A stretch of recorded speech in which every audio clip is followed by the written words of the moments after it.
Well, we just had 2 does and 2 fawns come right down the pipe. But basically, where we're at this morning is this ridge top that on the south side of the ridge has a really thick area. And we scouted this summer, Aaron, Preston, and I. And actually, John and Aaron hunted it last night and saw 3 really good bucks. But how it sets up is there's this thicket on top of this ridge.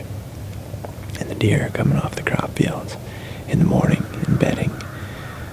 With the south wind, they can bed at the end of this point and look down over the hill in this open timber. Aaron's pretty sure that the bucks that they saw last night stood up out of these beds. And we're actually a little bit closer to the beds where he thought those bucks stood up from. We're just on the downwind side of this bedding area, and those does did exactly what we want a buck to do. Stay right on that transition line, walk this trail that's 20 yards from us. We came in here in the dark and did a hanging hunt. I don't think we spooked anything on the way in. We saw 1 doe bedded, but she was a long way from our stand. We keep hearing something down this ditch here, so hopefully a buck pushes those does back over here. Midwest Whitetail is brought to you by Hoyt Archery, Fuse Accessories, Realtree, Muddy Outdoors, Cabela's, Rocket Broadheads, Scott Archery, Frigid Forage, Trophy Rock, Easton Arrows, RTP Outdoors, Non-Typical Wildlife Solutions, Ozonics, Wilderness Athlete, Grizzly Coolers, Redneck Hunting Blinds, and Nikon.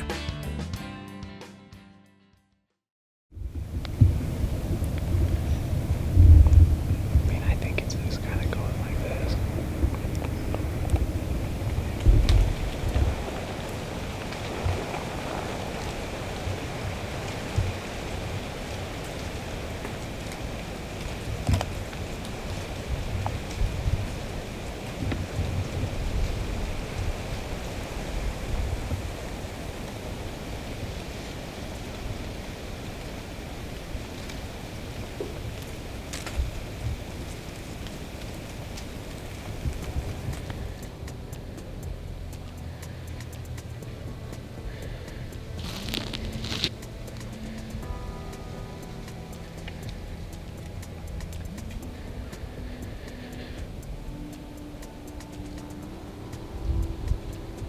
Thought I heard him over there.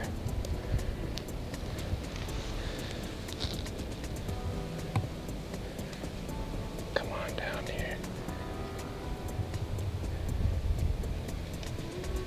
No.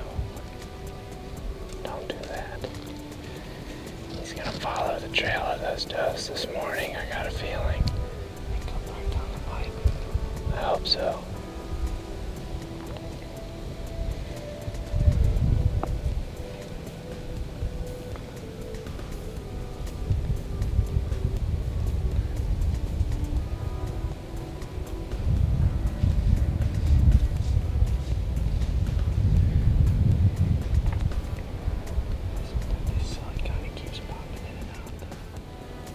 Before the night's over, we'll get a crack at him, I think.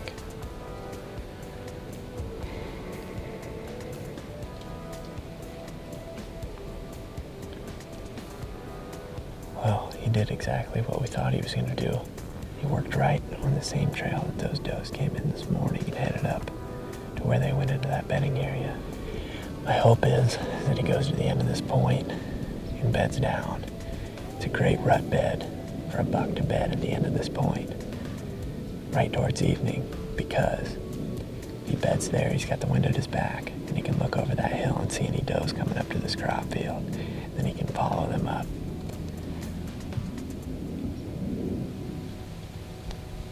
Just caught a glimpse. Yeah. There he is. Is that a different one? No, that's him. That's a different buck. It's a shooter, isn't it? Yeah, it's a shooter.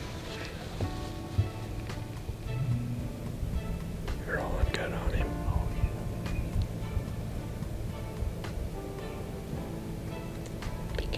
that doe's in there and I don't know what she's doing.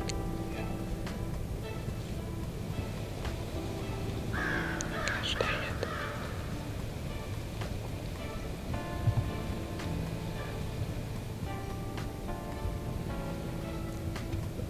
Oh, yep, it's him. Yep. Where's he at? Right, coming up the same way the mother buck did. Isn't it him? I think it is.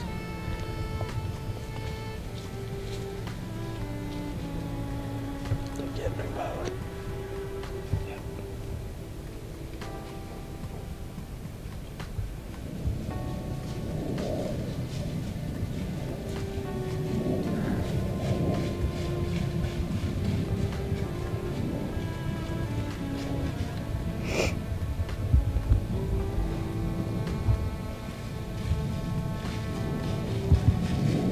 Do you think I give him a grunt?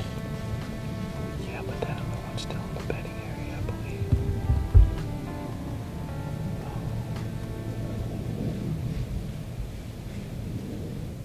Well, our night's wrapping up here, and it seems like the party has left what we are now calling the timber nest. We're gonna come back in tomorrow for sure, and we're gonna hunt on the other side of this ridge. It's gonna basically be the same entry, just on the other side of the ridge. So a lot of those bucks ended up being right over there where Aaron and I picked a tree this summer. So it's probably where we're gonna try to get to in the morning, and hopefully at least one of those nice bucks does what they did today.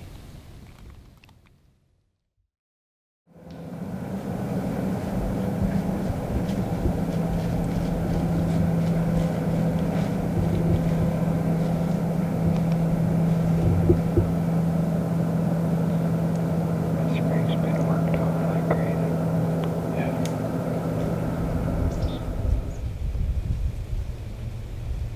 Here, there's a buck right there on top of the ridge. Pretty good buck. Where? It's right up on the ridge. Oh, It's coming this way. Oh.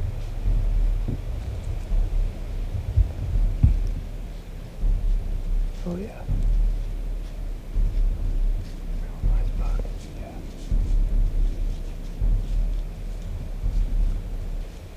You have to grunt to it.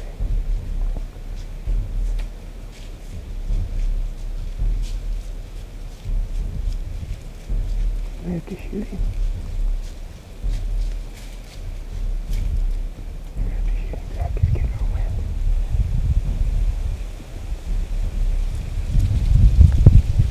Hang on. Hang on. I've got him.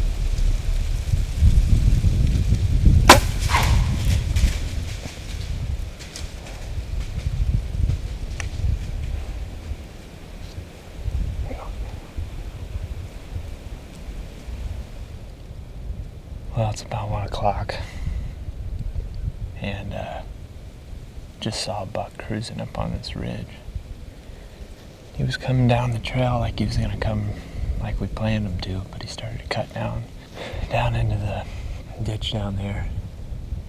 And he hit our wind, and he was about, I guess he must have been 30, because I shot him for about 35.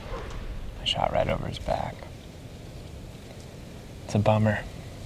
Sit all day and a half so far, just to mess it up. Son of a gun. Got that wind, man. Yeah. Well, see, if he would have done what we wanted him to, we'd have been fine. I can't believe, why did he pick to go down right there? Dang it, man. I'm pretty bummed about that one. I mean, that's a 4 or 5 year old buck. I don't know if the guy gets another chance now. Might have just ruined my chance. That buck was cruising at 1 o'clock. He was by himself, just walking the top of this ridge, swinging downwind of this bedding area. And it's one of the things that Aaron and I have been talking about a lot, is it seems like those older bucks are moving and actually cruising during the day more often in the middle of the day and also this time of year. It seems like a lot of times 1 through 7, 1 through 10, a lot of the younger 2 and 3 year old bucks are doing a bunch of cruising. but those older bucks seem to do it later in the month, and they also seem to do it in the middle of the day. That's proof right there. I mean, just looked up, looked on top of the ridge. Here's a big buck coming down, swinging downwind of this bedding area. So all's not over. We still got a lot of daylight left, but man, it sucks to have a chance like that slip away.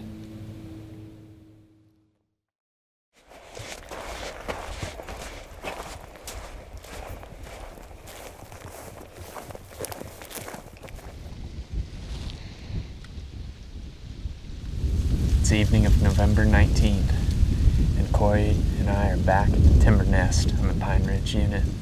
Basically, we're still right on that same bedding area that we've been hunting, and we're actually in the tree that John and Aaron had the first encounter with a mature buck, well, a couple mature bucks. Basically, what happens in this spot is these deer funnel out of these ditches and this bedding area that's on top of this ridge. They pinch down on this transition line, headed out to the crop fields. When Sean and I were in here for that first all-day sit, we watched a nice 8-pointer and a couple of nice 3-year-olds come right through this transition line. If we'd have been in this stand that day, we'd have definitely got a shot at that 8-pointer. And that 10-pointer actually was only about 50 yards from this spot as well. So we know there's several good bucks in here. I think we're in a good spot. This northwest wind is blowing it right over this nasty ditch. Hopefully they come up out of here, going to food. The wind's gonna die down to about 8 miles an hour right towards dark. It's probably about 15 to 20 now, and it's been about 35 since yesterday morning. So hopefully the deer are doing the same thing that they've been doing. Hopefully we haven't pressured them too much being back here.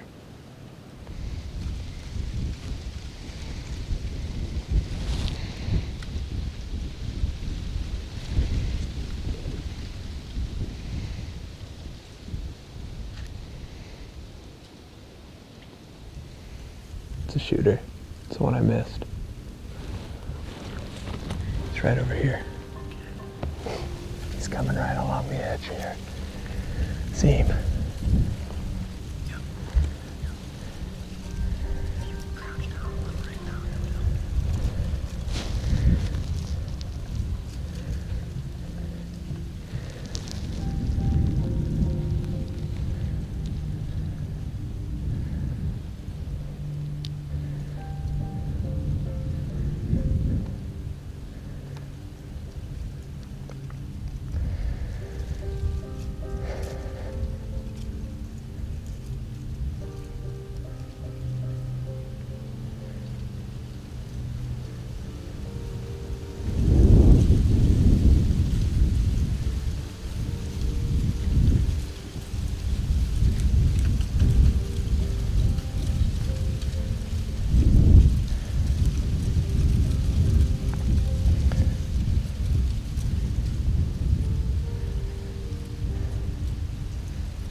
Hey.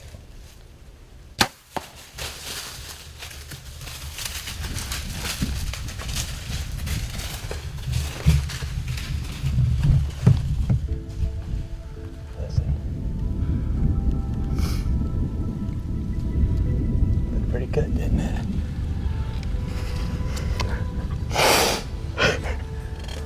Cool, man. It's only 4 o'clock. It's 4:09. That's the one I missed a couple days ago. I didn't miss him that time. Shot looked pretty good.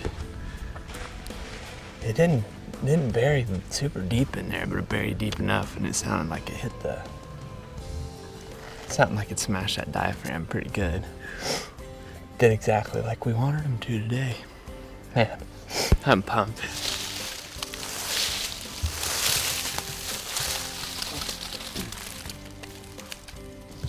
looks like lungs. Well, we're looking at the blood here, and Corey and I are pretty convinced that the shot's just like we think, double lung. It's getting dark anyway. We're probably just gonna wait for Sean and Aaron. They're a big part of this. We're, always working together, and one of the things that we're noticing now, when we're down here on the ground, there's a bunch of rubs leading out to this crop field on the transition line of this bedding area. And that's one of the things we do a lot of scouting for in the summer, is we're looking for rub lines that are on transition lines, specifically around bedding areas. This tells us that there's either a buck bedding in here, or there's a lot of bucks checking this bedding area on their way out to food. That deer got up so early, it makes me think that he was for sure bedded in that bed that Aaron and I found back in July. I think the date was July 6th. It just goes to show that all that scouting can pay off. There's definitely been deer bedding in this bedding area, and there's definitely been a lot of bucks coming up through here. And today, the one that I missed was the one that came back through. So I'm gonna go back to the car, drop some things off, and you'll see us back here with Sean and Aaron here in a few minutes.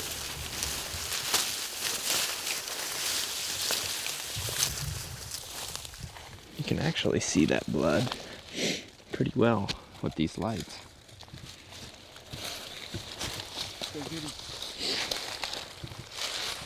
Right here's some pretty good looking blood. Yeah. Oh yeah, flop. Right there on the slide. Right there. You can see where he's stumbling here. That's good. Hopefully he goes up there and dies.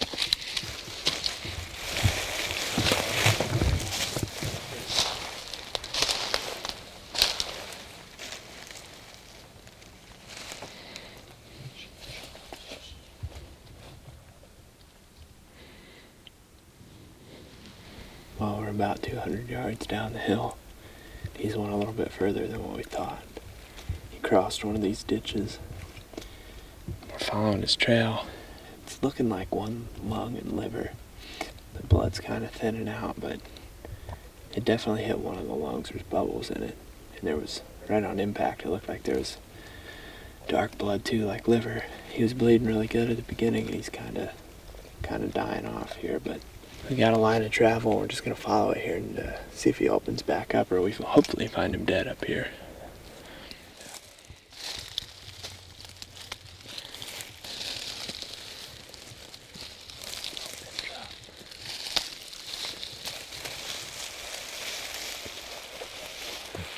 Right there he is. Do you see him right there?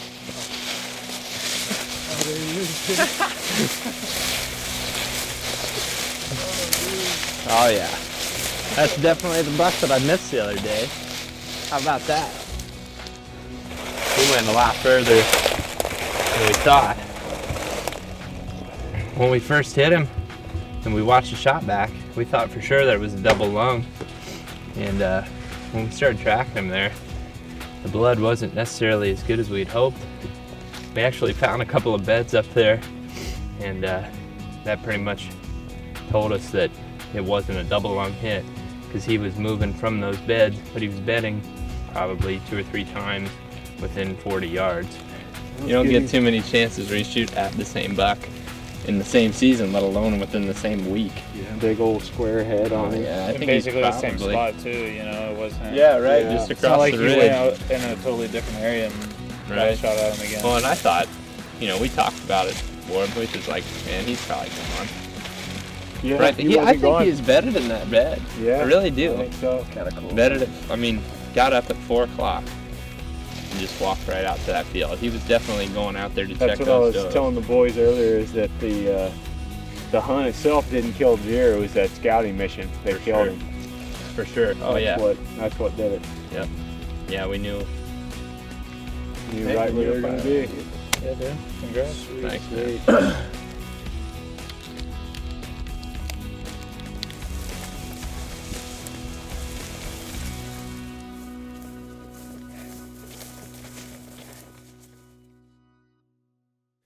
Well, after a long night of dragging this buck out, we came back out here this morning and just wanted to talk a little bit more about the strategy that went into killing this buck. Basically, the whole reason we had success in that area is due to our scouting over the summer. As we've talked about quite a bit, Aaron and I did a bunch of scouting looking for buck bedding areas. Preston, Aaron, and I went into that spot on July 6th and had a pretty good idea that deer would be bedding in that thicket that's on top of that ridge. We walked the transition line and sure enough we found plenty of beds in that thicket. And one bed in particular stuck out to us that we thought was going to be a buck bed. We have plenty of places to hunt on public. We scout all summer long, so we didn't make it to that spot until mid-November when John and Aaron went in to one of our other spots and realized that there was a bunch of pressure in that area. They actually ran into a guy that was hunting in that area, and they decided to pull the stand and move over to where we had scouted in the summer.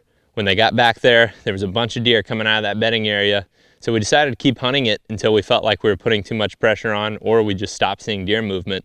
The 2 days prior to this buck, saw a lot of good mature buck activity in that area, and then even got a crack at this buck a couple days before. I ended up killing him yesterday. But I think the biggest thing in harvesting this buck was the scouting. We put a bunch of time in as a team on public land, scouting, looking for bedding areas, and this year specifically buck bedding areas, and it's definitely paid off. Sure seems like he got out of that bed last night and came right along that transition line like we planned. And the other thing that comes into play is finding a lot of does. There was a ton of does bedded back there, and we suspect it was because there was a lot of pressure in the surrounding areas on that piece of public land. And it seems like it really pushed all those deer back into that little pocket where we were hunting. But all the hard work's paid off, and I couldn't be happier to put my tag around a great public land buck. The public land hunts that we've been producing this year have become really popular with our viewers, and they're a lot of fun to keep up on. In fact, every morning when I get up, the first thing I do when I log into MidwestWhitetail.com is check the video blogs and see if there's another chapter in the public land hunting story. So we aren't going to stop here. We've got another one next week. Mike Reed is hunting public land in eastern Iowa, killed a nice buck just recently out of that spot. So we'll have that for you. I'm going to be in the field hunting this coming week, and I know some of the other guys in the office are going to be hunting too. So we should be able to bring you some real current action from the field. Personally, I'm going after a couple different bucks, specifically trying to target one that's been showing up a lot during daylight, and it's a deer that I hit last season and didn't get him killed, and he's back again. He's not a real big deer, but he sure would be a lot of fun to put my tag finally on that deer. Well, I appreciate you joining me this week. We'll see you right back here again next week for the next episode of Midwest Whitetail. And remember to always dream big.